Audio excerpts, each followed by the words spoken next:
Assalamualaikum warahmatullahi wabarakatuh. Alhamdulillah, alhamdulillah rabbil alamin. Wa bihi nasta'inu ala umuri dunya waddin. Wa ala alihi wa sahbihi ajma'in. Amma ba'du. Faqad qala Allah ta'ala fil Qur'anil karim, a'udzu billahi minasy syaithanir rajim. Bismillahirrahmanirrahim. Yawma idzal ladzina amanu minkum wal ladzina utul darajat. Shadaqallahul adzim. Wa qala nabiyyuna wa nabiyukum Muhammad sallallahu alaihi wasallam fil hadis, undur makilah wa la tandur maqala. Yang artinya, lihatlah apa yang dikatakan dan jangan lihat siapa yang berkata. Yang saya hormati para alim ulama, para masyayikh, para tokoh-tokoh masyarakat, wabil khusus waktu pondok pesantren Nahdlatul, yakni Kiai Muhammad bin Ibnu Mu'adzi. Semoga beliau beserta keluarganya digampangkan urusannya, digampangkan rezekinya, dan diangkat penyakitnya oleh Allah Subhanahu wa taala. Amin amin ya rabbal alamin. Dan tidak lupa pula pada staf formal maupun non formal. Dan tidak bisa saya sebutkan namanya satu persatu, namun tidak mengurangi rasa takdim saya kepada beliau-beliau semua. Dan yang utama dan yang paling utama adalah kita panjatkan puji syukur kita atas kehadiran Allah Subhanahu wa taala, yang mana beliau telah memberi kita nikmat tempat sehat yang insyaallah kita bisa berkumpul di tempat berdoa ini. Amin amin ya rabbal alamin. Dan kedua kalinya selawat dan tasbih tetap kita aturkan kepada Nabi kita, yakni Nabi Muhammad sallallahu alaihi wasallam, yang mana beliau telah membawa kita dari alam jahiliyah menuju alam terang yang ada Islam dan iman kita kata pada siang hari ini. Baik, kita sebagai umat Islam sebelum tidur hendaklah membaca selawat walaupun tidak sampai 1000 kali, minimal semampunya kita membaca selawat. Karena kenapa?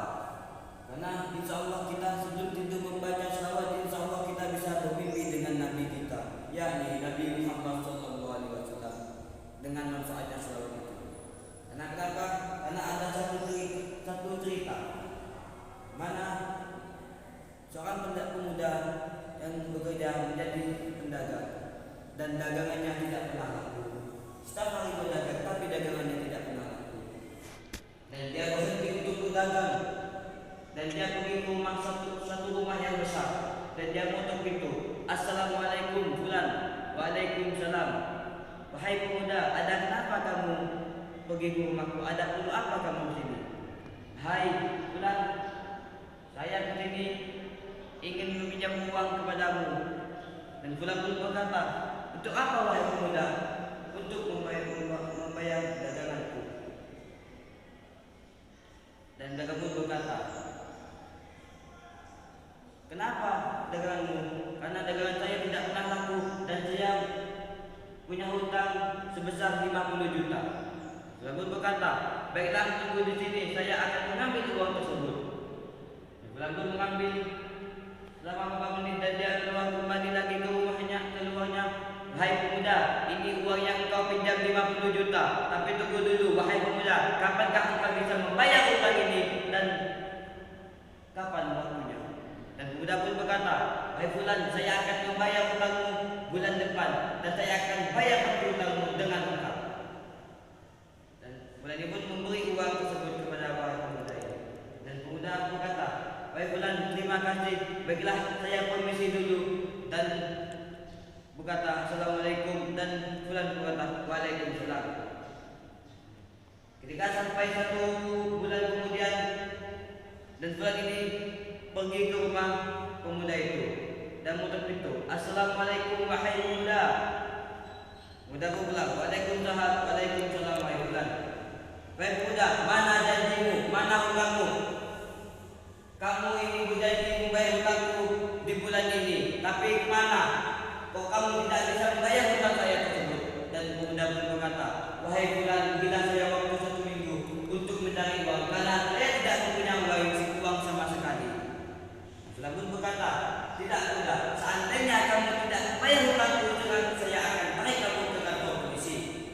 Dan pemuda pun berkata, wahai fulan, bila saya waktu 1 minggu untuk mencari uang, karena saya tidak mempunyai uang sama sekali. tidak bisa. Kalau seandainya kamu tidak membayar hutang di bulan ini, maka saya akan tarik kamu ke kantor polisi. Dan bulan pemuda pun berkata, kalau kamu seandainya kamu tidak memberi saya waktu 1 minggu, bawalah saya ke kantor polisi. Dan ketika sampai di kantor polisi, pulang berkata, wahai Pak Polisi, ini ada pemuda yang mana dia berjanji kepada saya ingin membayar hutang saya di bulan ini, tapi dia tidak bisa membayar dan dia minta waktu 1 minggu untuk mencari uang tersebut. Apakah itu harus dihukum? Dan polisi pun berkata, baiklah, saya akan menghukum pemuda ini dengan yang sudah ada di undang-undang tersebut. Dan pemuda pun berkata, wahai Pak Polisi, berilah saya waktu 1 minggu saja untuk mencari uang, karena saya tidak mempunyai uang sama sekali. Dan polisi pun berkata, tidak bisa, saya tetap hukum kamu ke penjara. Dan pemuda pun berkata, baiklah, seandainya saya dimasuk penjara, berilah saya waktu 1 hari untuk bertemu dengan keluarga saya.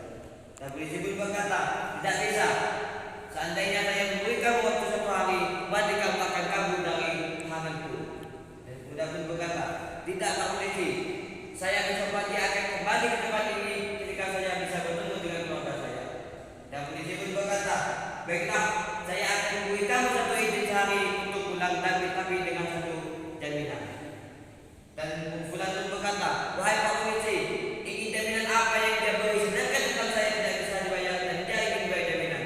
Dan pemuda ini pun dengan lantang suaranya mengatakan, wahai fulan, saya memang tidak bisa membayar hutangmu, tapi saya akan menjaminkan Nabi Muhammad, menjaminkan Rasulullah SAW.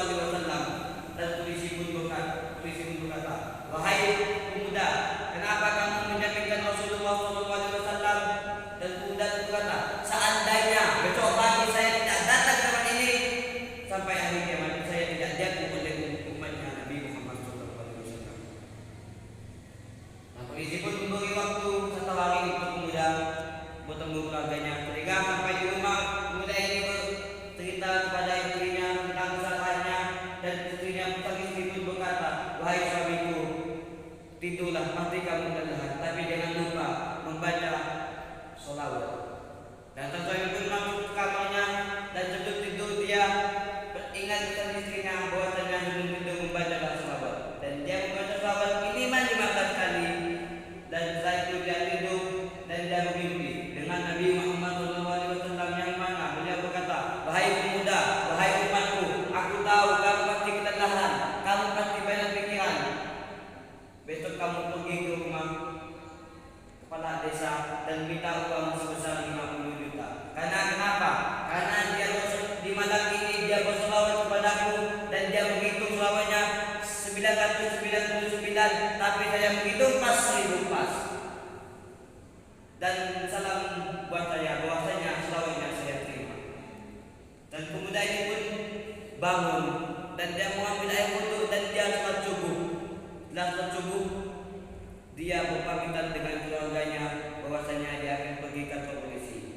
Setelah itu dia belum berangkat ke kantor polisi, tapi dia pergi ke rumah kepala desa dan dia mengatakan, assalamualaikum. Waalaikumsalam. Kepala desa tersebut keluar.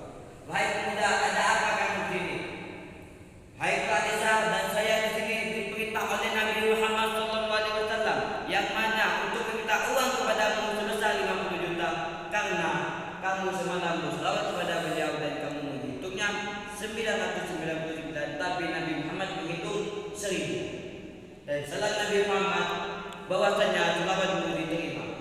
Dan kepala desa ini pun merasa senang karena selawatnya diterima oleh Nabi Muhammad. Dan kepala desa berkata, wahai pemuda, baiklah tunggu di sini kamu. Dan kepala desa itu pun masuk ke rumahnya dan keluar. Dan kepala desa pun keluar dan membawa uang. Wahai pemuda, ini 50 juta untuk hutangmu dan ini 500 juta dariku untukmu.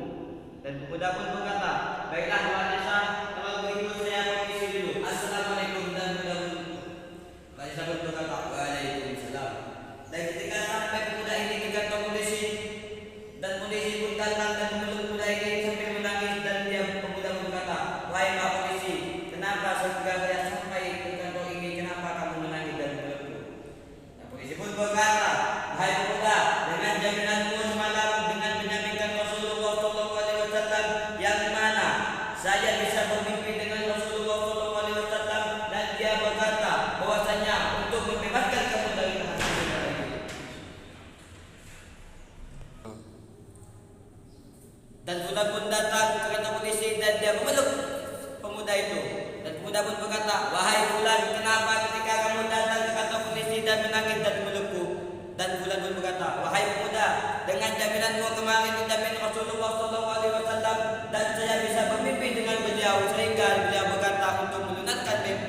hutangmu sebesar 50 juta. Dan fulan pun berkata, wahai Pak Polisi, wahai fulan, terima kasihlah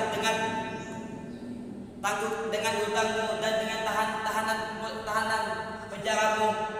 Baiklah, saya akan pergi dari kantor polisi ini. Dan terima kasih wahai fulan dan Pak Polisi. Dan fulan pun ketika sampai ke rumahnya dan bertemu lagi dengan semua orang tuanya dan keluarganya. Baik, kita sebagai umat muslim sebelum tidur wajib hendaklah membaca selawat walaupun tidak sampai 1000 kali. Karena kenapa? Sehingga kita bisa bermimpi dengan Nabi Muhammad.